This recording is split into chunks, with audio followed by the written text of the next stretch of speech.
Well, good morning, guys. Here we are once again. September 10th today, 2014.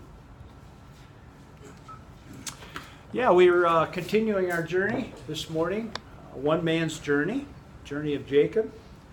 And where we're at is in chapter 28, verses 1 through 5.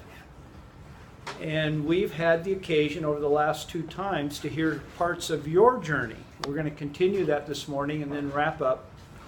As you recall, the text that we've been looking at is actually verse 1 of chapter 28, and I'll read that text. Actually, I'll read 1 through 5. It says, "So Isaac called Jacob and blessed him and charged him." That is the key that we're looking at, the blessing and the charge, and I'll comment on that in just a moment. "And said to him, You shall not take a wife from the daughters of Canaan. Arise, go to Padan Aram, to the house of Bethuel, to your mother's house, and from there take yourself a wife from the daughters of Laban, your mother's brother. May God Almighty bless you and make you fruitful and multiply you, that you may become a company of peoples. May he also give you the blessing of Abraham to you and to your descendants with you, that you may possess the land of your sojournings, which God gave to Abraham. Then Isaac sent Jacob away, and he went to Padan Aram to Laban, son of Bethuel, the Aramean, and brother of Rebekah, the mother of Jacob and Esau." And that is a mouthful. There's a lot going on in there. The key verse this morning that we've been looking at is that Isaac, the dad, called his son to him, blessed him, and charged him. Now, what we've been looking at, of course, is this idea of blessing. That blessing is much more than just mere words, but there is power within that blessing that can inform the receiver for years and years to come.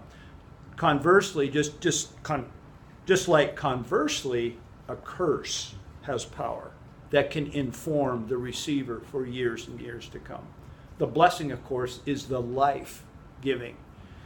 But not only that, but as Isaac was preparing his son to be sent out, he charged him. And so what we looked at are those two ideas together, that blessing is the basis and that the charge is the direction. And so I thought it would be really a fun thing to do, to ask you, and for us and for you to think about that, your past, back when you were leaving home for the first time. And what we've been asking is how well, we gave you each of us 10 points, and we said we created 3 columns: bless, charge, and then this column we're calling other, just if there was confusion or question or some other thing, and then we've asked you to identify what is. So to what degree did I feel blessed when I left my home for the first time? To what degree did I feel a sense of direction when I left? And then to what degree, what's left over from the 10 points? And so we've each had time to go through there. Most of us have done this. And so this morning I tallied where we are. The aggregate number right now is that there's 47 points under bless. We as a group weighted blessing in this manner. Charge, 38 points aggregate at this point. So at this point, as a group, we felt more blessed as a group than we did direction. And then there's this other category, which has a number of different aspects to it that we've looked at, of the leftover. You know, what was, and it's normal because at page 18 or 21, or some of us maybe even younger than 18 when we left home, is a high degree of uncertainty in that we categorize that as that other category. So those of you who have not had occasion yet to go, Stan, I don't think you have. And then if you'd like to enter in this morning, we'd certainly give you the opportunity. I know you haven't been here, but Stan, why don't you lead out and you tell us a little bit of your story? Okay.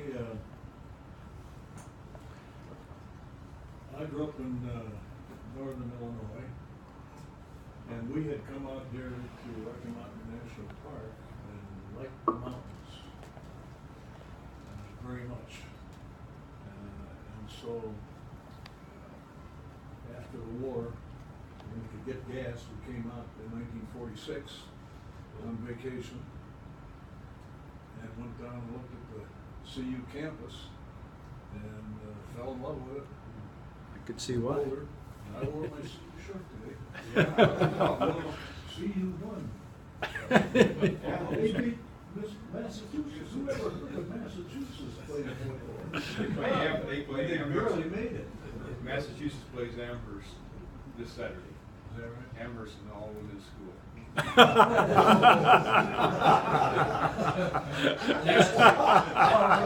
not get too far. Well, how did CSU do that? Not too good. Anyway, We played a real team once. Stan, let's try to stay on track, shall we? So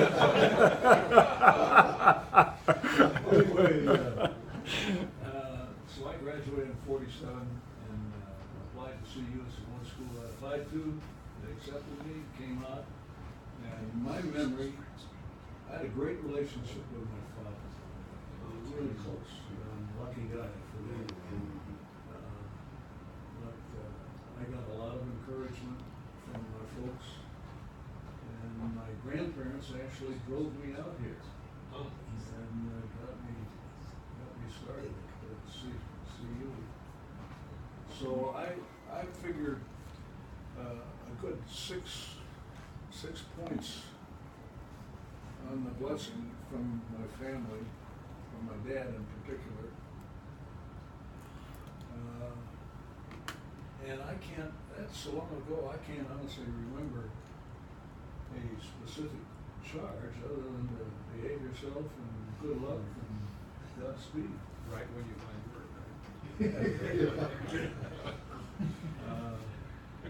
Anyway, as a result of that, my folks moved out here the next year in '48 to Lubbock.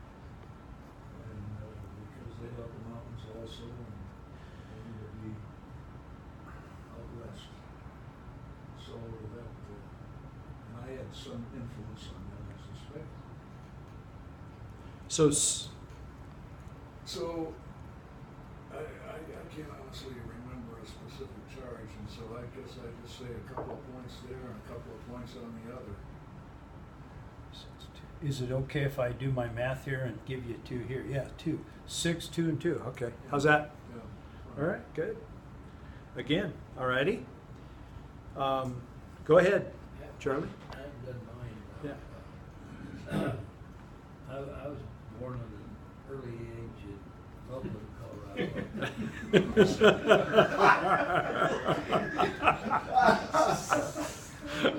Started out as a child. anyway, Kerry, Stanley, I've known Stanley a long time, but I played football at Loveland High School with his brother. Huh. And Stan was off to college and didn't know him until several years later, but his brother was a year or two, a couple of years ahead of me or something. But I too had a great relationship with my father, and he had a pharmacy in Loveland, and off and on I spent a lot of time in the pharmacy, and in those days, I'm talking about the 40s, pharmacies made a lot of suppositories, and you had a suppository machine, you mixed up your ingredients, and then you had a funnel and put it in the machine, you cranked the machine, and these suppositories would come out, and so I got real adept at that. Maybe I was 10 or 12 or 14 years old, I don't know. And so I a given that I was gonna go to pharmacy school. And, CU had a good pharmacy school, and a lot of my buddies were going to CU, and, my dad had gone to a school in Iowa called, Highland Park School of Pharmacy, which Drake University absorbed. And so that summer of, 51, that I graduated from high school, we took a little trip, and I think it was a planned trip, and ended up at Drake University, and then, visiting his old school or some of his old classmates, and so I applied, a little easier in those days. I went to the administration office, or whatever it was, and was accepted that afternoon. Wow, no kidding. Just, Wow. it's not like it is today. No. But I had, so I had, if I guess I'd give the blessing, 5 and the charge 5, and I don't really know what that other is, so, I had, my parents were behind me. I'd raised chickens for 10 years, and, was able to pay my first couple of years of school with money that I started out with 100 chickens. The postmaster called up and said, called my mother and said, Charlie's chickens are here at the post office, and they're getting out of their box. I wish you'd get down here and get them. So here are these 100 chickens, and they were, I can't remember where they came from, but it was kind of chickens in those mail order thing. Mail order chicken. And they'd probably been on the road a couple of days, so they were able to hop out of this box. And then my last year, senior, I had 1,000 chickens. And that was quite a bit of work, but it was. So I had good support, and I had a direction. Yeah. I was going to pharmacy school, and nothing. Yeah. That easy. It was just go, behave yourself, and get good grades, and come back and go to work. Did you continue your chicken business when you were in college then, or? No. That was just a little bit of business activity while you were still in high school. That's a lot, 1,000 chickens. Yeah, but it's better than making suppositories. Yeah, that's called diversification. Yeah. You're a well diversified guy, Charlie. Anybody else? Okay. All right. We give you opportunity, Neil, if you'd like. But okay. Yeah, we've got a little bit of a head start on you, so understand. So let's add this up, and let's just see where we are. This would be 58, and then 45, good guys, and 49. So, curious, what is this? We've gone through, each of us have told a bit of our story, and I have really enjoyed these stories. Man, they're really great. And fortunately, I think they're all recorded, either audio or video, and they'll be posted on our website. And but here we have these 3 categories: bless, charge, and others.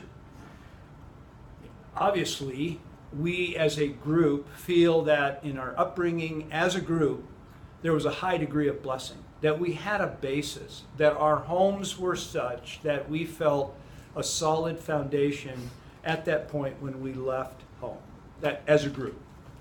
What else can this tell us? What other things are you seeing that this may tell us about our group? Any comments? I'm concerned about that other never did quite understand what that is, yet that's the second highest category. What does anybody want to comment on that?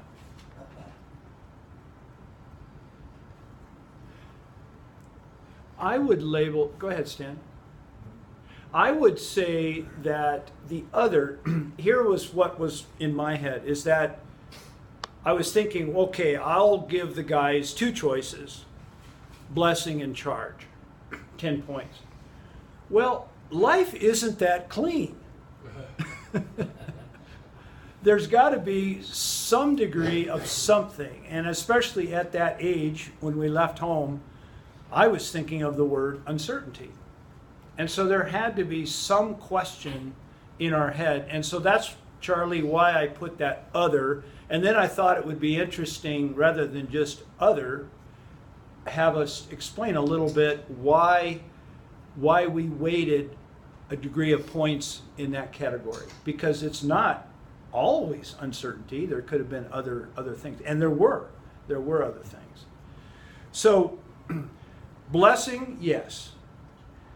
As a charge, not so much. That is, interestingly, is that part of our culture and our upbringing? In other cultures, when I think of the Jewish culture, it seems very apparent. And in the biblical culture, there's oftentimes a charge where dad will take son and give that son a charge. And that pretty much set his direction, like we see here in this example. So what we can learn from that is that our culture that we're living in is different than the cultures that of other times. I would venture to say, from my work that I've done, looking at other cultures and other specifically rites of passage, that it was common for the community of men to bring the next generation into a period of time for a rites ceremony, rites of passage, usually over a period of time. And in that time, part of that, there was a charge, there was a direction. Cultures past had many less choices than we do today. We're of the mindset in our culture that we need to give our young people freedom. It's freedom is the big example, is the big value.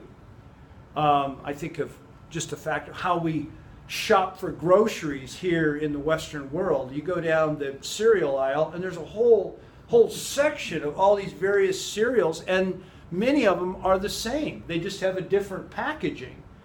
Go to other places in the world, that is not the case. You go down the, quote, cereal aisle, and there may be 5 or 6 boxes of cereal. If you've ever been in a grocery store in other parts of the world. We just have so many choices, so much excess here, and it's something we as a culture value. I don't know if that's good or bad. I don't know. So anyway, we've looked at blessing, we've looked at charge, and then of course, the other. So I thought this would be a fun thing to do. Now, where I'd like to wrap this is give you opportunity for just a few minutes to talk at your table, and these are, in a little buzz group session time, and answer a couple of questions, or actually grapple with a couple of questions. The first question is, how do you think? And this is what I'd like you to just tell the others at your table. You can go table here, table there, and then the rest of you guys back in there, three groups, and Arthur, you can jump in somewhere. But I'm just curious, how do you think your former experience in what we've talked about has affected how you have imparted to others? We've all imparted something. And how do you think your past, your story, has affected how you have imparted? Boy, we could take an hour with this, no question. And then secondly, what if any course corrections would you like to make? We can. we have the occasion still in life to make course corrections, and how we impart to the next generation and to our loved ones and to the people around us, how we impart. And of course, this idea of impartation should be very much sealed in our heads because of the study that we've been talking about with Jacob. So would you guys just get together in your table and just somebody lead out and just start talking about this, and then we hopefully will have just a couple minutes here at the end to get some of your thoughts at the table. So how has this, your former experience, affected how you impart? And then secondly, would you like to make any course corrections at this point in life? All right, we'll get back in a few minutes. I'll start. This is really, well, something that's grown to be very, very